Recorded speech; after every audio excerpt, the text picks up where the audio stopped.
Let's go ahead and take a break. Whoa, when we come back, this would be great. Perry's calling from Little Bay Islands. Perry's one of the 10 who voted against the resettlement of that community. We'll speak with Perry right after the break. This is Open Line on the VOCM CFCB Big Land FM radio network. Welcome back to the program. As advertised, joining us on line number 4, a gentleman who describes himself as one of the terrible 10 on Little Bay Islands. Good morning, Perry. You're on the air, sir. Good morning, sir. How are you today? I'm not too bad. How about yourself? I'm doing fine. Thank you for asking. That's good. No, I felt compelled to call in this morning to address some of the issues and stuff brought up about the resettlement of Little Bay Islands. Well, not only the last couple of days, but the last while. Go right ahead, sir. One of the big things that's being said, and was said there earlier this morning, is that there's 10 people holding back 95. I would challenge anybody, government, to come out and prove where 95 people exist on Little Bay Islands. It doesn't exist. Well, same thing Larry Locke said. He said he counts 45. Well, there you go. But now they're saying on the other side, they're saying that there's 95 people voted in this process. This process has been flawed right from the get-go. People are voting, in my opinion, that should not have the right to vote. It should be the permanent year-round residents that decide what happens to that community. But that's not what's happening. And it was flawed right from the get-go because I was mayor when this started, and we had 72 people who we determined for the government that we felt were year-round residents and said the government would have to decide the rest. Overnight, some councillors came back and changed that to 87. I walked away from the process. I didn't think it was right.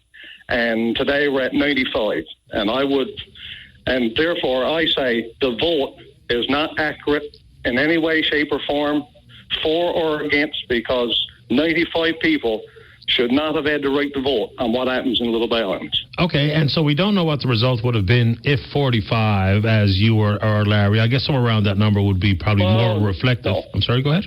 No, it could go ahead. I don't know. I want fair process for myself, right? That makes sense to me. Why did you vote Why did you vote for staying?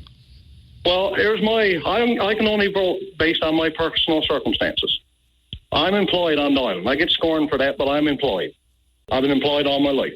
So the government will hand over, say, $250,000 to me, or $270,000, whatever. I put that down for a house. My job is gone. And I got a family to look after. What am I supposed to do? No, fair enough. Did you have children, have a family on the island as well, sir? Yes, I do. I have the kids that's in school. So, I mean, look. Well, I'm getting hit from all sides, right? In this process. So is this just a matter of time? I mean, and that's my concern or question here. Yeah. Is if we have one child in the school and the community, even if it's 45 full-time live-years who should be able to vote, no question that they're becoming older and older, not being replaced by younger people who are willing to stay on the island. So are we simply playing a long and possibly very grim waiting game before everyone just dies on Little Bay Island? And if so, is that the right thing to do? Well, I don't know, but I'd be the first to admit, I've never said, every time I've been interviewed, it's a dying community. I'd be an idiot to tell anybody otherwise, that it's not a dying community. But having said that, this process, I don't think there was ever any intentions of the government to ever pay out any money. I think it was a pilot project to see how they could destroy a community without paying any money out. So, and they succeeded. I couldn't agree more. The 90% threshold and the money is an absolute failure in just making it unmanageable to ever have government's hands needed to make resettlement and relocation a reality in one place or another. I think you're absolutely right. No, and the other thing I'd like to bring up there, they did a cost-benefit analysis, and nobody has brought this up, but I went over this cost-benefit analysis. This process was going to pay out. They were going to save $3 million over 20 years on Little Bay Islands. That was the figures that came from government. They factored 20 years savings on the school, that as a child there, then the school will close in 2018. Mm-hmm. I called the government. I said, how can you factor 20 years on a school that has a life of 2 years? They told me somebody could move to the community with kids and put them in school. So that was their justification for factoring 20 years on the school. And that gave them almost a $3 million savings. So to me, This had the potential to blow up in the government's face because there were no savings on Little Bay Islands because we have a shared ferry. They can't pull the ferry out of it. So in the end, they would have wound up with no savings and probably would have paid out more than they intended because in Arbor Deep, and you can check this online, the Western Star has an article online about Arbor Deep, and 7 people took the government to court back in 2002 and 2008. They settled out of court on the advice of the lawyers because they felt the people would win their case with an undisclosed amount, and that was to seasonal property owners. And we have half the properties on the island seasonal, and none of that has been factored into the costs. You know, everything you say here just furthers your opinion that this is a mandate put forward by the government to not only shirk their responsibility for having the guts to make big decisions, but it's been a flawed process every single step of the way, which makes it even worse. And it makes it more difficult for people like you who, I don't begrudge you. You're looking out for number one with your vote. I'd do the same thing, I suppose. If I had a job and a life there, then why? That's what everybody's doing. That's what everybody's doing. Yeah. You know, I've been applying on jobs for 2.5 years. I've been left on them 2.5 years ago. This process has just basically ruined my life. Well, it's terrible what the government got in place, right? How has it ruined your life? Pardon me? Sorry? Well, you lost every friend you had. Oh, okay. Through this process, because, I mean, now people who talked to you one day after the vote came out, they turned around and looked the other way. They won't even look at you. So that's the kind of stuff that goes on in this process, right? That maybe the public is not really totally aware of. But, you know, that's the reality. And the other thing I say, this money is for relocating people. How can you relocate people that don't live there? And I've asked that question, and I can't get an answer.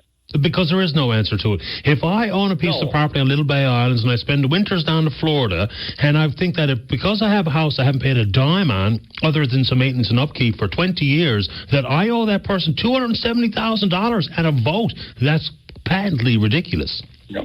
Well, I've even had it put to me, they said, I'll give you a scenario now. You take $270,000 and you move into, say, well, I'm in Grand Falls today. Say I move to Grand Falls. You think you're going into a friendly environment? I wouldn't be friendly if someone moved next door to me with a free house and I'm here struggling to pay for mine. I mean, it'll be the same human nature reaction that you're getting on the island itself today. As if it was at the end of the story. You're absolutely right. Yep. So, what's the answer then, Perry? Is it to put I don't know. Is it 50% plus one, and if and when the majority vote to relocate, then the government itself has to make a decision so that they bear some of the responsibility? Now they simply get to say, okay, 89.47 in favor of leaving. Whew, it's off the table. We don't have to talk about this ever again. No, but I challenge the minister to go back and revisit those figures. And if he sees in those figures that the savings are not there, have the guts to come out and revise that letter that he sent out to the community, putting it on the backs of 10 people, and say that the savings weren't there as well. Because I can guarantee him right now, if these figures were done right, there's more than just a school. They had employment support programs there for 20 years. This past year, the town couldn't apply for an income support program because they didn't have a man to go to work with the couple women that were there. So they didn't apply. After 2 years, you need 910 hours to apply for EI. You can't get on these programs because they only give you up to a maximum of 420. So they factor 20 years on another bunch of bull. You paint a very clear picture of how broken this process is. I could go on for hours. I've scoured this to death so much. I mean, listen, feel free. If there's any other details you think are important for us to hear, go right ahead. Yeah. Like, I got there like the seasonal owners in Arbor Deep, so they set the precedent in Arbor Deep for the properties, for seasonal owners. How are they going to escape having to pay the seasonal property owners in Little Bay Islands? And they far outweigh the amount in Arbor Deep, and I don't.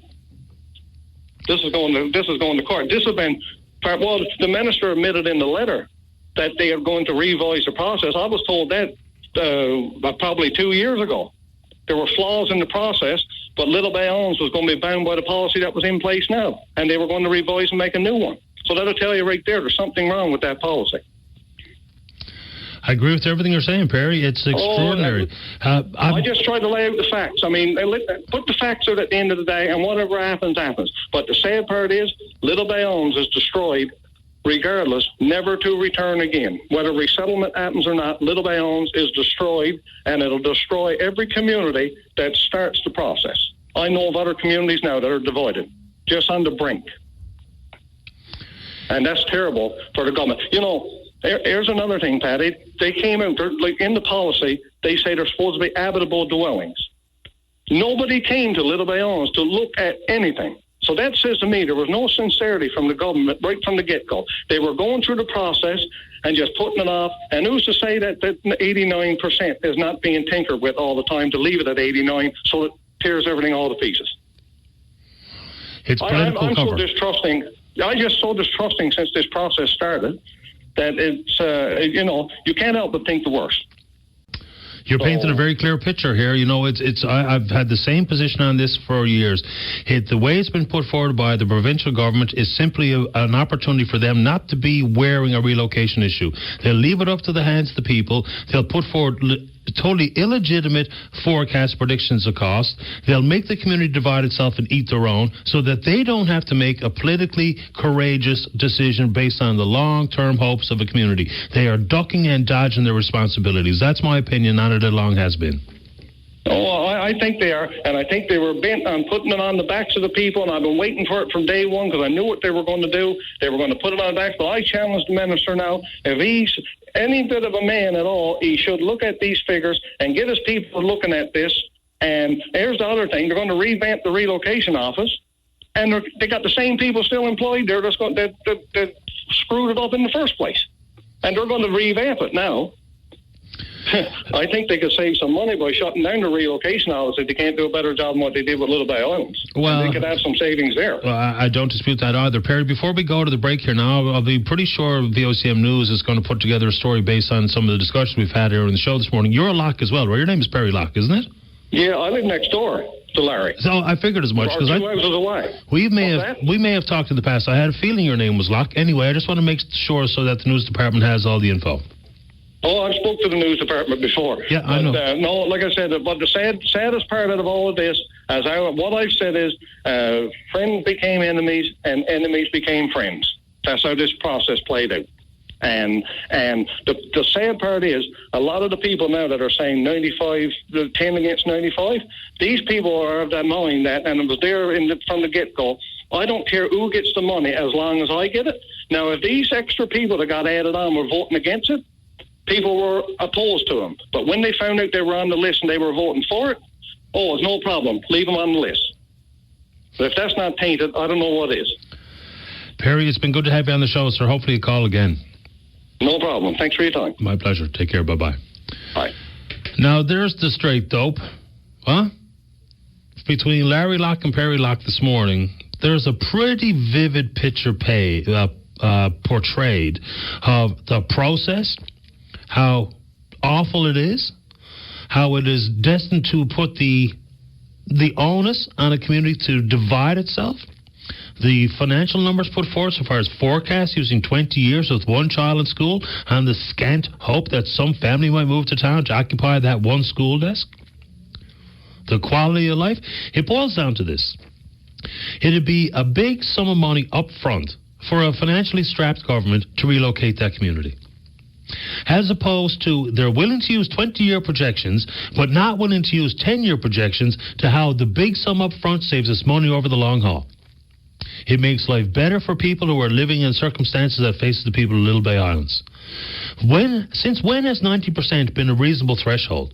There's got to be a balance of what the people want versus what the government wants, but it can't be 90% and illegitimate forecasts and hiding behind political cover of a flawed approach to relocation, a difficult conversation made worse by a ridiculous policy. We're taking a break and then we're coming back.